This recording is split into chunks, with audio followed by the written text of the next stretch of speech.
Bonjour à toutes et à tous, j'espère que vous allez bien. Pour ce week-end, on continue toujours avec les recettes top chrono. Donc je vous propose au menu aujourd'hui un one pot pasta de fusilli au poulet, brocoli et sa crème de champignons. Allez, on est parti!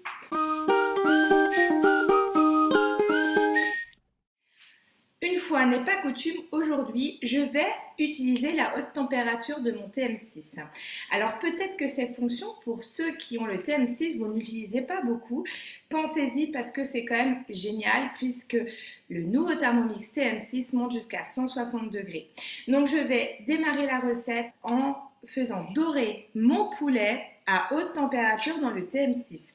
Pour ceux qui travaillent encore avec le TM5 ou le TM31, vous pouvez le faire dans votre poêle ou tout simplement rajouter le poulet cru à l'étape où on rajoutera tous les ingrédients pour cuire notre one pot pasta. Je vais commencer par mettre dans mon bol une gousse d'ail que je vais émincer 5 secondes à la vitesse 5.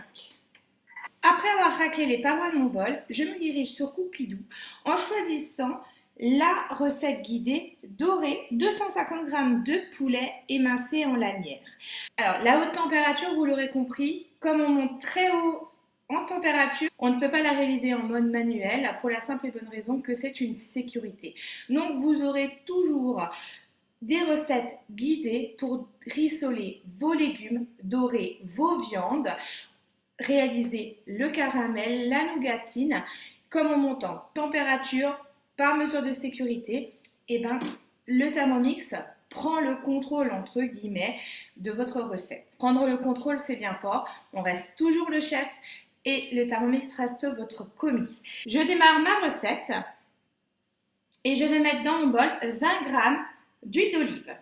J'ai rajouté à la base une gousse d'ail que j'ai émincée pour ajouter un petit peu de goût à mon rissolage. Je vais la faire revenir pendant 2 minutes 30 à la température varoma sur la vitesse mijotage.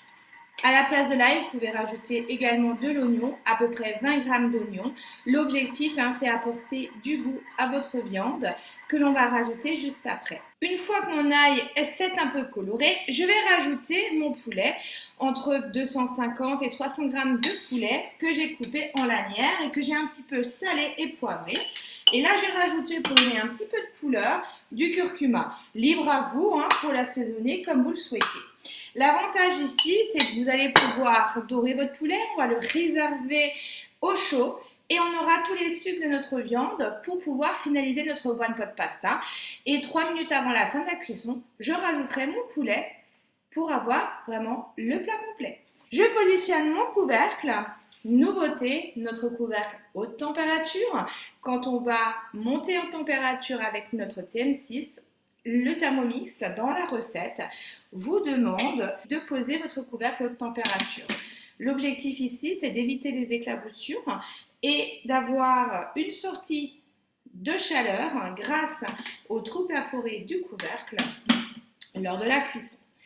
J'appuie sur terminer et là, on voit que notre vitesse a fait place à un cryptogramme et lorsqu'on a un petit dessin à la place de la vitesse, on a juste à tourner le sélecteur et c'est le Thermomix qui se charge de monter en température comme l'indique la recette. Lors de la haute température, les couteaux s'arrêtent de tourner et reprennent au fur et à mesure pour vous remplacer vous devant votre poêle avec votre cuillère qui allez mélanger de temps en temps. Là, c'est le Thermomix qui le fait à votre place. Cette fonction haute température va vous permettre de faire vraiment un rissolage de vos légumes, dorer vos viandes, pour pouvoir faire vos plats complets comme les nouilles chinoises façon wok avec votre poulet, avec vos légumes, c'est très sympa, mais également de dorer vos viandes pour les risottos ou vos plats à venir pour garder vraiment le maximum de sucre dans votre bol, parfumera le reste de votre plat.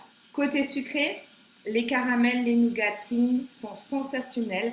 Une petite sauce caramel façon caramel au beurre salé pour pouvoir agrémenter vos crêpes, vos gaufres, mais également vos glaces. En ce moment, on peut également faire revenir nos pommes. On est en pleine dans la saison d'automne.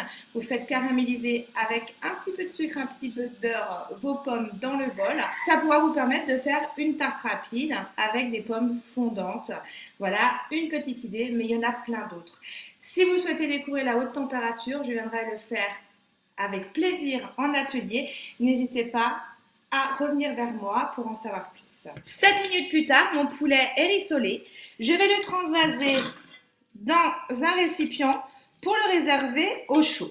Je poursuis ma recette en manuel en rajoutant dans mon bol 120 g approximativement d'oignons que je vais émincer, pareil, 5 secondes à la vitesse 5. Je racle les parois de mon bol et là je rajoute à mon oignon 20 g d'huile d'olive. Ça fait l'équivalent de 2 cuillères à soupe. Et là je fais rissoler mes oignons pendant 3 minutes à 120 degrés sur la vitesse 1. Sans le gobelet. Maintenant que notre oignon est rissolé, je vais rajouter le reste des ingrédients. Alors notre poulet, si maintenant vous ne l'avez pas fait rissoler en mode haute température, vous pouvez très bien le rajouter maintenant avec vos pâtes et vos légumes. Aujourd'hui, j'ai choisi de cuisiner des pâtes fraîches parce que j'ai une préférence. Donc par rapport à la cuisson, ça demandera beaucoup moins de temps. Donc mes pâtes, je les rajouterai en cours de cuisson. Mon poulet est déjà cuit, donc je vais rajouter mes légumes. Je vais mettre dans mon bol à peu près 100 à 200 g de brocolis que j'ai détaillé en fleurettes, entre 200 et 300 g de champignons, tout dépend. Si vous utilisez des pâtes sèches comme des penne, des fusilli, vous les rajoutez ici. En l'occurrence, là, on est sur un poids de 350 g. Pensez toujours à avoir suffisamment de liquide pour finaliser la cuisson de vos pâtes. Si vous utilisez plus de pâtes, alors à ce moment-là, on mettra un peu plus de liquide. Je vais rajouter 200 g de crème liquide. Et pour finir, 700 g d'eau. Un bouillon de volaille pour assaisonner, un petit peu de poivre. Et vous pouvez également rajouter du sel, mais attention, votre bouillon sale déjà pas mal. Et on est parti pour 16 minutes de cuisson à 100 degrés, sans oublier le sens inverse sur la vitesse mijotage. Pour ma part, au bout de 10 minutes, je vais rajouter mes pâtes, comme ce sont des pâtes fraîches. Et en fin de cuisson, je finaliserai en rajoutant mon poulet. Sur Cookidoo, vous trouverez 18 recettes de One Pot Pasta en cherchant de cette manière-là. Et n'hésitez surtout pas à varier les légumes, les ingrédients en fonction de vos produits de saison.